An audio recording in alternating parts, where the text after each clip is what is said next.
right. You are. All right, cool. Henry, so give us just a quick refresher on your background and how you got involved in the CBD hemp industry. Awesome. So let me begin with my background now in athletics. So I actually got started playing, soccer at a very, very young age, and I was a goalkeeper. I don't really have the height for it, but, luckily I had skills in other areas that coaches saw as an option to bring me to the college level. And, just being in athletics, you deal with a lot of injuries and strains, and I never really thought that pharmaceutical ones were the best, kind of like healer for me, or just the best products. So I had tried, CBD products and some other alternative medicine products for a lot of the bruising and parts of my bodies that hurt. And for me personally, they worked. And then a little bit later on, a few chapters later in my life, I got fortunately recruited to play soccer at the University of Michigan. Oh, nice. And like the human brain and the chemistry and, how drugs affect the human brain and body, always interested me. So I decided to go into the neuroscience and pharmaceutical field. And from that, I learned that I was kind of on the opposite side of what the pharmaceutical companies have going on, because I actually dove into all the, pieces of what goes into that industry. But I also got another side of it, where I got to learn about alternative, medicines and some classes, and I decided to take those at the time. I'll let you decide why I took those, but I went ahead and took those, and I found out about all the ways different, alternative medicines like CBD, the hemp plant in general, right. And some of these other methods, are just, more beneficial than the pharmaceutical ones. All right, cool. Let's take a deeper dive into something that you touched on in the first podcast. Hemp-derived cannabinoids. Yeah, fun.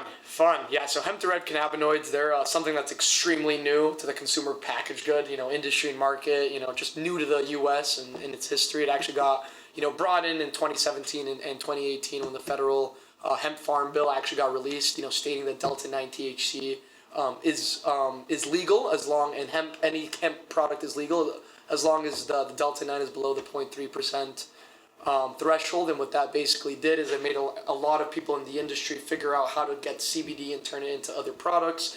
The most popular one that most likely is Delta-8, Delta-9, HHC, THCO, which, Schedule 1 now, unfortunately, right. and THCA. So there are a lot of different cannabinoids and derivatives that were turned into consumer packaged goods from early days in the CBD industry because of that law.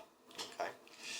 So what are some of the most significant upcoming developments you know of in the industry? Yeah, so there's one massive one, and there's a lot of arguments going on LinkedIn and a lot of the blogs. It's obviously the cannabis industry and the hemp-derived and CBD and hemp industry kind of fighting with each other right now, and that's because of what the 2018 federal hemp farm bill stated.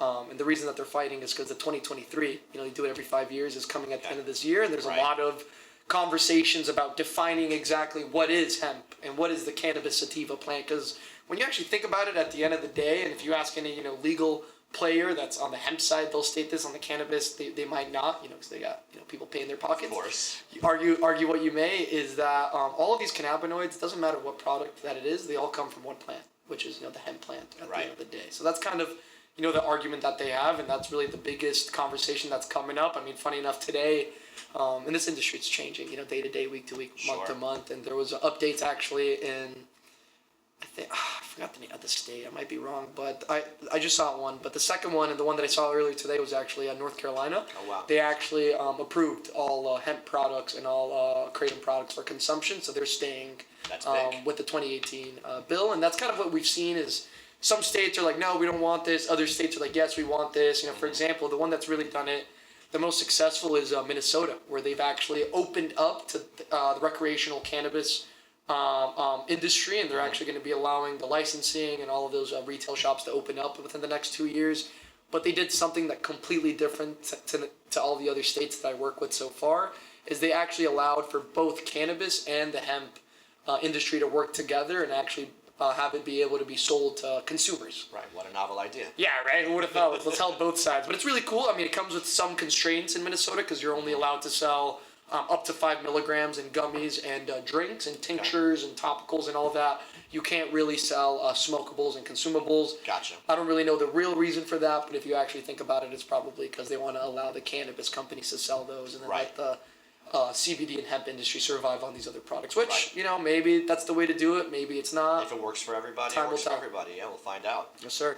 What market segments within the hemp-derived cannabinoid industry you think are going to experience the most growth kind of in the coming years? Yeah, in the coming years. So it's really going to be up to how the 2023 federal hemp farm bill plays out. It could really play out in two ways. One way is going to keep it the same with a little bit more regulation, and if that occurs, then the hemp and CBD industry is going to, I think, double or triple its growth in the next 3 to 5 years. And then there's the other conversation, which the cannabis companies are really hoping for, which is there's really tight regulations in a lot of the products that they're selling, and a lot of the legal language changes. And what that can make occur is make the whole entire 90% of today's CBD and hemp market fall, just because of the way one little definition of one little sentence in a legal writing can change the whole entire industry. So, I mean, from my point of view, I live in the CBD and hemp world, so I want it to go in their favor as much as possible, but I also understand the cannabis industry because of all the taxing that they deal with, and all the legal compliance that they've dealt with for the last 2 decades. So what kind of unique challenges, because this is the industry that you're in, what kind of unique challenges does the merchant processing industry face in working with these type of businesses? It's all liability and risk, because at the end of the day, as much as I wish and as much as I would love for every single hemp and CBD owner to have the most ethical business practices, that isn't really the situation and how it's played out. So for us, it's making the decision and determining which players we want to play with in the game. And I've been very, very lucky in my experience as a young man to get, in the right social circles and business circles with the good players on the industry. These are the guys, blogging about it, doing the LinkedIn posts and the videos, really trying to push education around not only is this a wellness product, but is it also a recreational product, instead of the players that are like, hey, this can get you higher than a horse. This can get a whole village somewhere high, and that's all we want to sell. So we're really, which, if they're doing everything ethically on this side, we won't stay away from them. We want to, push those guys forward, and as long as they're doing everything from the safety point of view with their customers and not selling to children and all those regards. But the main focus for us is we love the industry. I love the industry. I love working with people in it. It's been an awesome experience the last 2 years. But again, just how our space is very chaotic and there's some players that are malicious, it's a double-edged sword. You brought up education in the middle of that. I would imagine that education is a huge part of dealing with kind of all sides in what you do.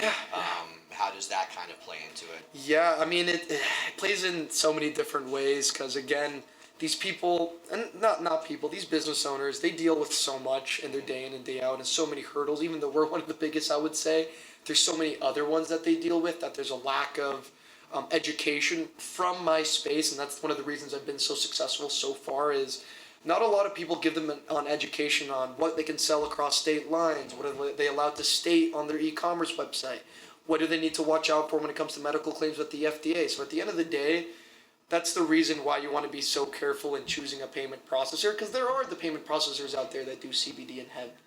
But are they the ones educating you? Are they the ones updating you? Are they the ones sticking with you day to day, making sure that you stay compliant so you can make sure that your business is long-term and stress-free?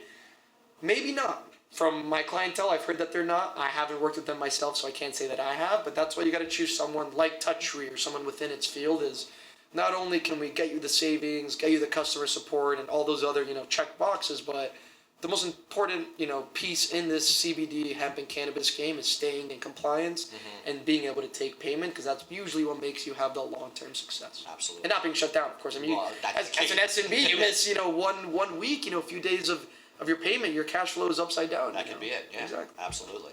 So you brought up obviously LinkedIn. You brought up working with the players in there who are doing it the right way. And besides that, what other kind of ways do you have to stay updated on the changing regulations, the compliance requirements, to make sure your clients can kind of keep rolling? Yeah. So one of the things I did a few months ago is I joined an institution that's nationwide. It's actually an organization called the Cannabis Labs, and it was actually started for lawyers to learn about cannabis and hemp and CBD. That was about a decade ago. Now it's turned into more of an events and networking and type of career type event company. And I've been lucky to go to I think I've gone to 5 events. I only joined a few months ago. And they also do, and I recommend anybody go check them out. They're on LinkedIn, they're online.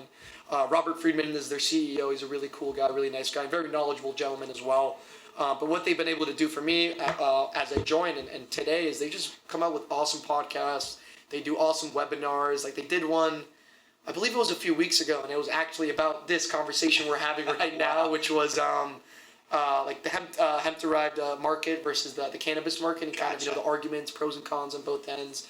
And they also do events in South Florida. I go to their events at American Social down in Fort Lauderdale. Nice, yeah. They did one at 1-1800 Lucky, I think, last week in Miami, and they're starting to do them up here in Boca Raton as well. So if you're in the area, definitely go check them out. And if you have me on LinkedIn, if you don't, connect with me.